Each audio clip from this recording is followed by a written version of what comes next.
Choreographer Johnny master bail కోసం తీవ్రంగా ప్రయత్నిస్తున్న సంగతి తెలిసిందే. కానీ కోర్టు నుంచి బెయిల్ మంజూరు కాలేదు.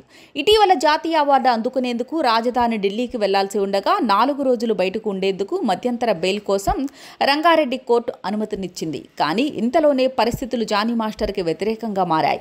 జాతీయ అవార్డుల కమిటీ అతడు అవార్డును రద్దు చేస్తున్నామని ప్రకటించడంతో ఇప్పుడు మధ్యంతర బెయిల్ వర్తిస్తుందా లేదా అన్న సందిగ్ధత నెలకొంది. ప్రస్తుతం జానీ మాస్టర్ బెయిల్ రద్దు కోసం పోలీసులు కోర్టును ఆశ్రయించారని తెలిసింది.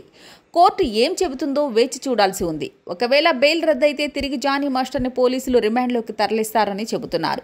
రిమాండ్లో విచారణ ఇంకా పూర్తి కావాల్సి ఉంటుంది. కేసు పూర్వాపరంలోకి వెళితే 21 ఏళ్ల అసిస్టెంట్ కొరియోగ్రాఫర్ తనపై జానీ మాస్టర్ చాలా కాలంగా లైంగిక వేధింపులకు పాల్పడుతున్నాడని పోలీసులకు ఫిర్యాదు చేయగా ఇది సంచలనమైంది. ఫిర్యాదు అనంతరం కొరియోగ్రాఫర్ షేక్ జానీ బాషాపై పోలీసులు జీరో ఫస్ట్ ఇన్ఫర్మేటివ్ రిపోర్ట్ నమోదు చేశారు.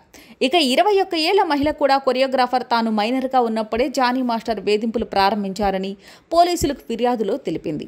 హైదరాబాద్లోని రాయదుర్గం పోలీసులకు ఇచ్చిన ఫిర్యాదులో గత కొన్ని నెలలుగా జానీ మాస్టర్తో సన్నిహితంగా పనిచేస్తున్న మహిళ నుంచి వేధింపులు ఎదురయ్యాయని, వారి అవుట్డోర్ షూటింగ్లో జానీ మాస్టర్ తనపై లైంగిక వేధింపులకు పాల్పడ్డాడని పేర్కొంది. అంతేకాదు, తన ఇంట్లో జానీ మాస్టర్ తనపై దాడికి పాల్పడ్డాడని ఆ యువతి ఆరోపించింది. ఆమె వాంగ్మూలం ఆధారంగా రాయదుర్గం పోలీసులు జీరో ఎఫ్ఐఆర్ను నమోదు చేసి తదుపరి విచారణ కోసం నార్సింగి పోలీసులకు బదిలీ చేశారు. చెన్నై, ముంబై, హైదరాబాద్ సహా వివిధ నగరాల్లో షూట్ చేస్తున్నప్పుడు జానీ తనపై అనేకసార్లు లైంగిక వేధింపులకు పాల్పడ్డాడని ఫిర్యాదుదారు తెలిపారు.